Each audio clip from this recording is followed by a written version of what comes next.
आधी रात का वक्त था।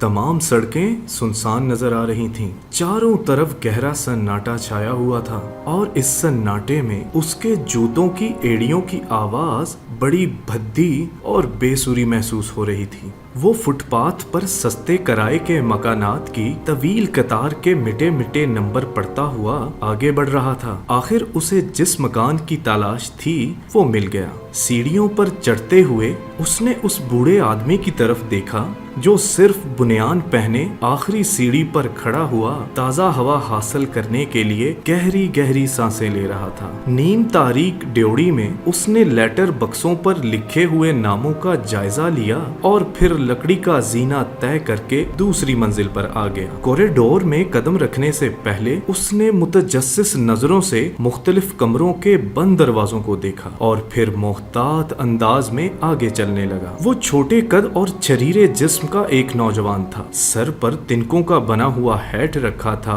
जो उसकी जर्द आंखों पर झुका हुआ महसूस होता था। उसने जेब से रुमाल निकालकर अपने चेहरे और गर्दन से पसीना खुश्क किया और जेरे लब बड़बड़ाते हुए गर्मी को बुरा भला कहने लगा। दफातन एक कमरे का दरवाजा खुला। कमीज पजामा पहने हुए एक आदमी नमूदार हुआ। उसने दूध की एक खाली बोतल अपने दरवाजे के सामने फर्श पर रखी। सरसरी नजर से नौजवान की तरफ देखा, एक जमाही ली और दोबारा कमरे में घुसकर दरवाजा बंद कर लिया। नौजवान चंद लम्हों के लिए बिल्कुल साकित खड़ा रह गया। वो कान लगाए कोई आहट सुनने की कोशिश कर रहा था। एक तवील मुद्दत इंतजार करने के बाद आखिरकार उसे एक अहम काम सुपुर्द किया गया था। वीटू इसे अपने बाकायदा आदमियों में शामिल करना चाहता था और इसके लिए उसे सिर्फ इतना करना था कि वो अपने आप को वीटू के एतमाद का अहल साबित कर दे। अब उसे मामूली चोरियों या पुलिस के खौफ से भागने की जरूरत नहीं होगी। आज की रात के बाद वो एक बेहतर और खुशाइंदा मुस्तकबिल की राह पर गामजन हो जाएगा। उसे सिर्फ ये इम्तिहान पास करना था। इस काम को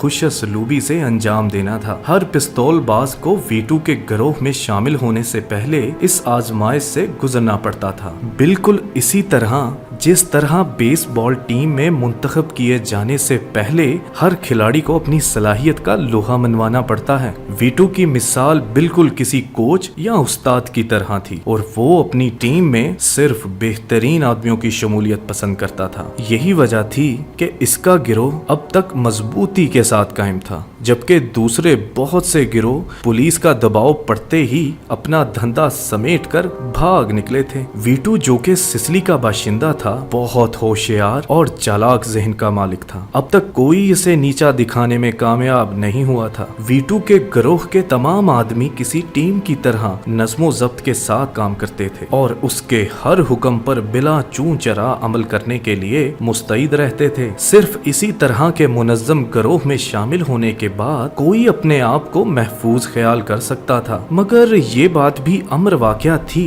कि वीटू क़यामत तक जिंदा नहीं रह सकता था। हर शख्स को एक ना एक दिन मौत का जायका चखना पड़ता है, ख्वाह मौत किसी वजह से ही क्यों ना वाक़या हो। वो आदमी जिसके दिल में आगे बढ़ने का हौसला और उमंग हो, अगर चाहे तो एक दिन वीटू की जगह हासिल कर सकता था, मगर इसके लिए बहुत कुछ सीखना और तजुर्बा हासिल करना होगा। ये जानना पड़ेगा कि गिरोह के जुमला अफराद कैसे और किस तरह काम करते हैं। आज की रात का काम अंजाम देने के बाद वो कम से कम उस राह पर कदम तो रख ही देगा जो उसे एक ना एक दिन सरबराही की मंजिल तक ले जा सकता है। वो वीटू के गिरोह के बाकायदा अरकान में शामिल हो जाएगा। उसने अपनी जैकेट को दुरुस्त किया ताकि बगली होल्स्टर में लगे हुए रिवॉल्वर का उभार ऊपर से नजर ना आ सके। वीटू कहा करता था कि अपना लिबास इस तरह तैयार करवाओ कि वो सीने पर से काफी ढीला हो। मैं ये नहीं चाहता कि लोग मेरे आदमियों पर निगाह डालते ही इन्हें ताड़ जाया करें। ये अल्फाज याद आते ही उसका सीना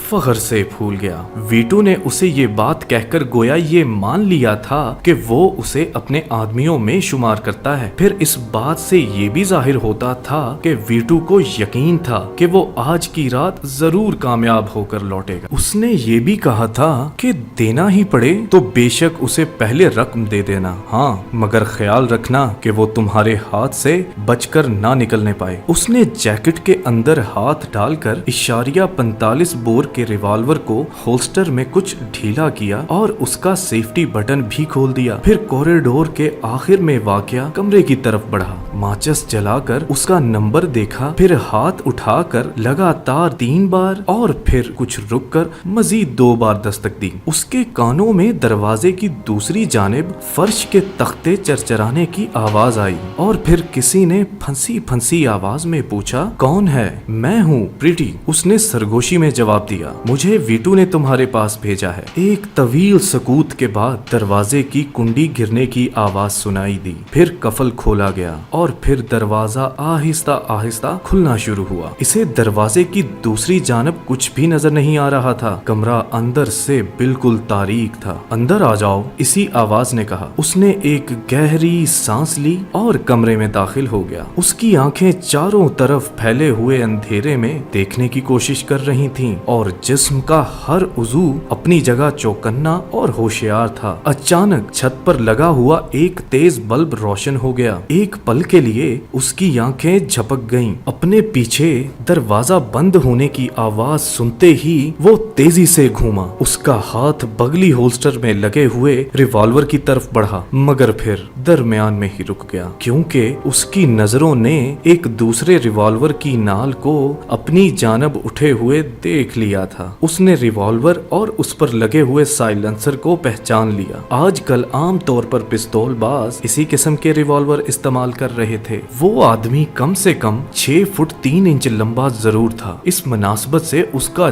जिस्म भी फैला हुआ था। स्याह और सख्त गीर आंखें, स्याह बाल जो उसकी चौड़ी पेशानी को छूते हुए भौं तक आ रहे थे। तो तुम्हारा नाम प्रीटी है? वो बोला। हाँ, और तुम मौरून हो? ठीक है। मगर वो जवाब देने की बजाय उसके चमरख चेहरे की तरफ देख रहा था। आहिस्ता आहिस्ता उसके होंठों पर एक मुस्कुराहट फैलती चली गई। हाँ, मैं मौरून हूँ, उसने कहा। उसकी स्याह आंखें बदस्तूर घूर रही थीं। प्रीटी बड़ा मुनासिब नाम है। ये नाम तुम्हें किसने दिया बरखुरदार? प्रीटी पूरी कोशिश से गुस्से पर काबू पाने की जद्दोजहद कर रहा था। वो जानता था कि इस वक्त रिवॉल्वर निकालने की कोशिश खुदकुशी के मुतरादिफ होगी। वीटू ने, उसने जवाब दिया। वीटू मुझे इसी नाम से पुकारता है। खूब, उसके पास दिमाग हो या ना हो, मगर मजाक की हिस्स जरूर है। मौरून बराबर हंसते जा रहा था। हाथ में पकड़े हुए रिवॉल्वर की नाल कुछ नीचे झुक गई थी। क्या तुम रकम लाए हो? उसने कहका लगाते हुए पूछा। प्रीटी ने असबात में सर हिलाया। उसे अपने चेहरे पर सुर्खी फैलती हुई महसूस हो रही थी। मौरून की तंजिया हंसी उसे बिल्कुल पसंद नहीं थी। वो अपनी सूरत के बारे में बहुत हसास था और सोच रहा था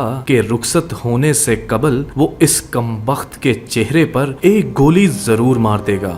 वीटू ने उसे ये नहीं बताया था कि मौरून को खत्म करना क्यों जरूरी है। ये उसके लिए महज एक काम की हैसियत रखता था, मगर अब इस फर्ज में जाती वजूहात भी शामिल हो गई थीं। मौरून ने उसकी तौहीन की थी और वो इस गुस्ताखी की उसे सजा देना चाहता था। लाओ, रकम निकालो, मौरून ने कहा। जरूर, बड़ी खुशी से, उसने दिल में कहा। प्रीटी ने जैकेट की अंदरूनी जेब की तरफ हाथ बढ़ाया ही था कि साइलेंसर पर लगे हुए रिवॉल्वर की नाल अपनी तरफ उठते और टाइगर पर मौरून की उंगली का दबाव बढ़ते देखकर फौरन रुक गया। उसकी नजरें मौरून के चेहरे पर जमी हुई थीं। उसने हद्दुल इम्कान अपने लहजे को हमवार रखते हुए कहा, तुम इतना भड़क क्यों रहे हो? क्या तुम्हें अपनी रकम नहीं चाहिए? वो दम साधे हुए मौरून को घूर रहा था। ये शैतान की औलाद बहुत होशियार है, उसने सोचा, मगर हो सकता है कि अपना रातब वसूल करने के बाद कुछ पुरसकून हो जाए। फिर शायद वो इस तरह एक एक हरकत पर ना भड़के और मैं अपना खेल खत्म करने में कामयाब हो जाऊं। अपना दिमाग ठंडा रखो, प्रीटी ने फिर कहा। मौरून रिवॉल्वर की नाल उसके सर की तरफ उठाते हुए आगे बढ़ा। रकम आहिस्ता आहिस्ता इत्मीनान से निकालो बरखुरदार, वो बोला। इतनी जल्दी मत करो कि तुम्हारा सूट फट जाए। बहुत एहतियात के साथ जेब के अंदर हाथ डालते हुए प्रीटी ने लिफाफा निकाला और मौरून को दे दिया, जिसे उसने अपने खाली हाथ से वसूल किया और फिर प्रीटी को दूसरी तरफ घूमने की हिदायत की ताकि वो लिफाफा लिफाफा खोलकर रकम का जायजा ले सके। 1500 ही मालूम होते हैं, मोरून ने मुतमईन लहजे में कहा। अब तुम मेरी तरफ घूम सकते हो। प्रीति ने दोबारा मोरून की जानिब मुंह कर लिया। इसे हैरत थी कि वो इतनी बड़ी रकम लेकर आया था, $1500 सिर्फ एक आदमी को कत्ल करने के लिए। उसे उम्मीद नहीं थी कि किसी और ने भी ऐसे काम का इतना मुआवजा वसूल किया हो। $1500, वो तो बगैर किसी उजरत के लालच के मोरून को कत्ल करने आया था, सिर्फ इसलिए कि वीटू ने उसे इसका हुक्म दिया था। ये साबित करने के लिए वो एक काबिले एतमाद निशानाबाज है। वो सोच रहा था कि मालूम नहीं इस किस्म के कामों से कितनी दौलत हासिल होती होगी, शायद बहुत ज्यादा, खास तौर से मोरून जैसे खतरनाक आदमी को कत्ल करने के लिए। मुझे अपने सख्त तर्ज अमल पर अफसोस है, मोरून ने कहा, मगर जाहिर है कि मुझे उन लोगों से मोहतात रहना ही पड़ता है जो वीटू की तरफ से आते हैं। कोई बात नहीं, प्रीति ने जवाब दिया। इसे तवक्को थी कि अब मोरून रिवॉल्वर अलग रख देगा। तुमने बुरा तो नहीं माना? नहीं। मोरून ने लिफाफा अपनी जेब में रखते हुए रिवॉल्वर वाला हाथ नीचे कर लिया। कुछ पीने पिलाने के बारे में क्या ख्याल है प्रीति? उसने पूछा। जैसी तुम्हारी खुशी। उसने नजर उठाकर मोरून को देखा। वो अपने तस्वुर में इस लंबे चौड़े आदमी को अपने कदमों के करीब फर्श पर बेहिस्सो हरकत पड़े हुए देख रहा था।